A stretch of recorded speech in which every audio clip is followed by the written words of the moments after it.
Zia orphanage trust মামলায় অবশেষে রেহাই পেলেন বিএনপি প্রধান খালেদা জিয়া ও তার পুত্র তথা বিএনপির ভারপ্রাপ্ত চেয়ারম্যান তারেক রহমান। এদিন সাজা মকুব করে দুই রাজনীতিককে খালাস করল সে দেশের শীর্ষ আদালত। প্রধান বিচারপতি সৈয়দ রেফাত আহমেদের নেতৃত্বাধীন একটি 5 সদস্যের বেঞ্চে রেহাই মিলল খালেদার।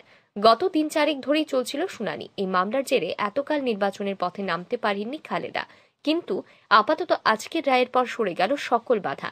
নির্দ্বিধায় নির্বাচনে লড়তে পারবেন খালেদা জিয়া, এমনটাই জানিয়ে দিলেন বিএনপির আইনজীবী ফাহিমা নাসরিন মুন্নি।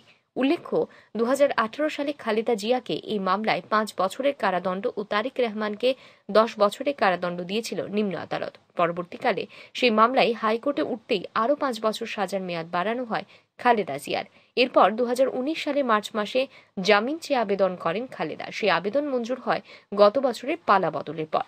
এরপর 7 জানুয়ারি থেকে শুরু হয় শুনানি। গতকাল চতুর্থ দিনে এসে শেষ হয় শুনানি, আর দিন কাটতেই নিষ্পত্তি হয় মামলার।